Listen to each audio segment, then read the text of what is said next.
Hey, so today I'm going to show you how we top dot in Enduring Kindness. So this is her as finished. So she's finished here.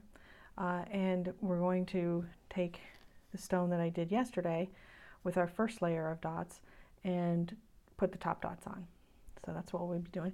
I have these little markers here so I can see, I can't see the screen for the camera. So I want to make sure that you guys can see okay. So I know that I have to place the stones here instead of like going way off in left field. I tend to travel as I paint. So I'm going to do the center dot first.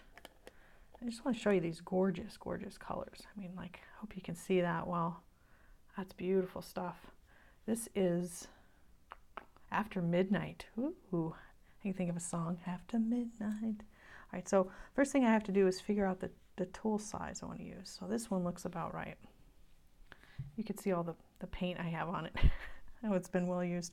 So I'm going to dip into the paint and I'm going to try to get right on that center. I do the very best I can. It is not a machine, obviously, it is me. So I do the best I can with it and transferring the good positive energies. Then I wipe that tool and place it off to the side. And then I want to move to the next row of the same color. And I think that might be this. No, I think it's a little bit. Well, I'm going to try it. If it's too much, I can just wipe it off. So I'm going to use a different style tool. I'll come right in. Nah, that's too much. I'm going to wipe that off. That's a good thing about having this first layer dry. I can just wipe it right off.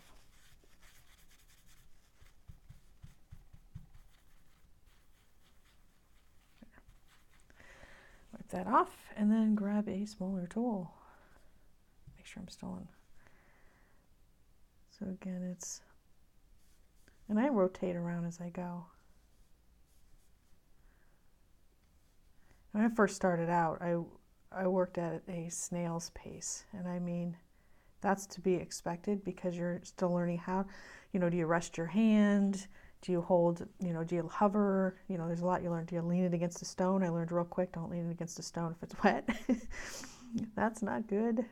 So I still don't work really fast because I like to take my time. I know that the recipient of the stone is going to receive a good, nice, hard effort and this quality product. So I want to take my time and make sure that you guys get this stone in good shape. Best I can do. All right, so we finished with our After Midnight, and I'm going to work, I don't know if you can see, I'm going to work on this inside teeny tiny little dots for cherry red.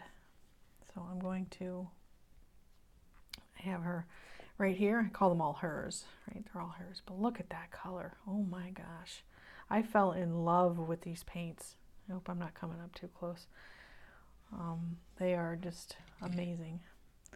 So I'm going to take the smallest end of my tool, and this I do hover and I do lean against the stone because I have to just kind of hover and just barely touch down.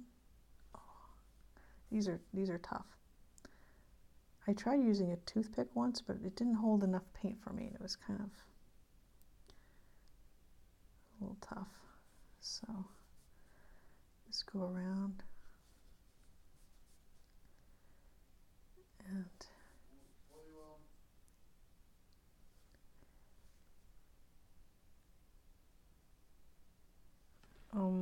I love you too, honey. I'm doing a video right now.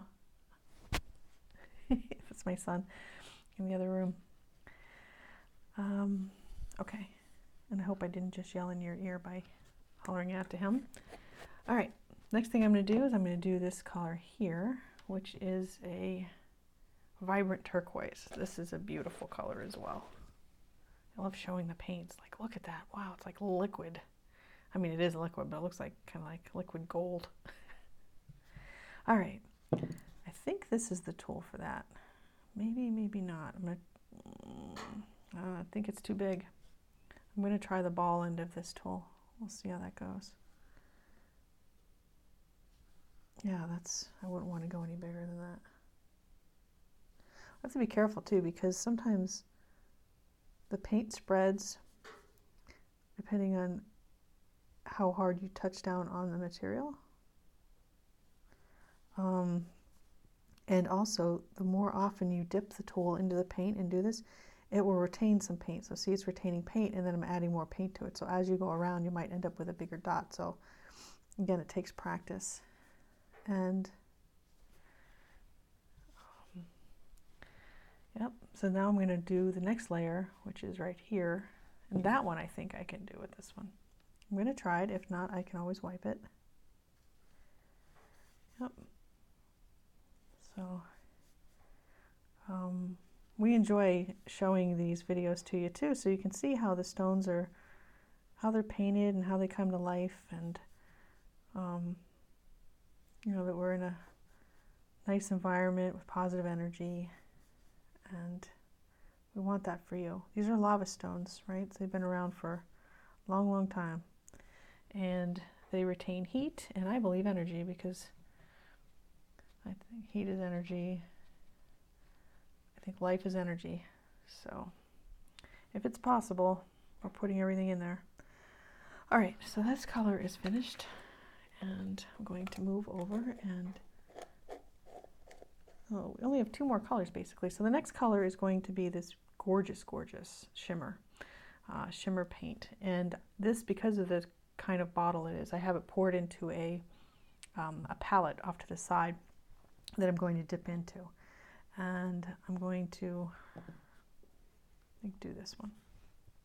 So I'm dipping and I'm dotting. Sometimes I'll dot a little bit more, and I'm dipping and dotting. So each time I'm dipping and dotting, I do the best I can trying to get it centered. Sometimes the paint, depending on if there's a peak on the color underneath it, will shift the paint. But I believe that that's the way it was meant to be, right? The paint's going that way for a reason. Maybe it's trying to make the stone a little prettier. So we just kind of have to trust in that. I mean, as long as it's not smeared in a disaster, we want it to be nice. And then I will work on this outer edge. This one I think can be this size too, yeah. So with this technique, it's a dip and a dot. It's like a dip and dot. So each dot has its own dip into the paint. And I'm going to show you a technique, the last technique, in a minute. It's called walking the dot. And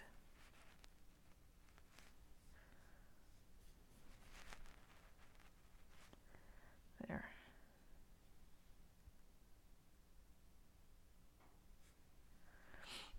And just know that, you know, we're doing the very best we can here. So you can kind of see how this is starting to come together. Like, this is the finished, and then it's getting there. So the last thing I'm going to be using is this Liquitex iridescent medium. This stuff is really gorgeous, and I'm going to be walking the dot. So what that means is I'm going to take 1 dip of paint, and I'm going to click, click, click, click without doing a redot, or a redip, I mean. So that's called walking the dot. And so I want to go nice and light here and then walk it out. And I only do half of it because that's just my system. I work on one side first because it's comfortable for me. Some people will do the whole thing. I have a hard time working from the left. I found that I make more mistakes that way, so I do it this way. Colin and I each have our own styles. Whatever works, right? And I'm really glad you guys are interested in seeing this. Some people have told us that they're convinced that we use machines. I appreciate the compliment, but no, we don't use machines.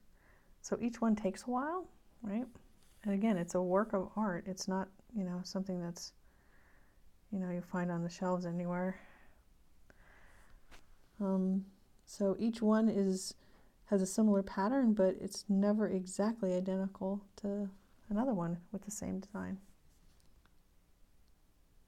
I mean, they look similar, but there's nuances, and And I like to pick the stones. You guys place orders. I go and I pick the stone based on how it feels, right? Because I can have 5 or 6 of these in the same spot, and I kind of pick it up, and I'm like, that doesn't feel right for this person. Even though I don't know you personally, I'm just kind of, it's just a feeling. I pick it up, and I'm like, no, this one, and then I'll pick one up, and I say, that feels right for some reason. It just feels right. So even though I haven't met most of you personally, I do try to effort to try to feel the stone, feel which one feels right, and choose that way.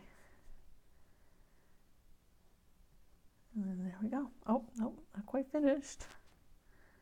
So I'm kind of coming back and touching this dot a little bit so that the amount of paint on both of these sides is similar. And I think that might be it. So I don't know if you've noticed, but on this stone here, this is like a tan color. I think it's called like creamy linen or something, but this is actually a gold paint, right? It's a gold shimmer paint that kind of just adds to the luminescent. Once it's coated, it just shimmers. So this is it top dotted. So this will sit here probably for most of the day. I usually let them sit for a good 8 hours to cure, and then we seal them, and then I like to let them overnight. I could see this one actually. This is our master, which means we don't sell this one. It's our master, but I can even see it needs to be resealed. I missed a spot here when I sealed it. But yours are sealed perfectly. I always make sure. So yeah, so we're gonna let this one dry, and then we'll come and seal her later on, and then she will be finished. But I hope you enjoyed this little demonstration, and you can see how we take the stones in stages, so we don't whip them off in like 10 or 15 minutes. We take our time and do it right, and make sure that the paint is cured, the sealant's cured. So yeah, so I hope you enjoyed this presentation, and we will see you guys soon. Bye.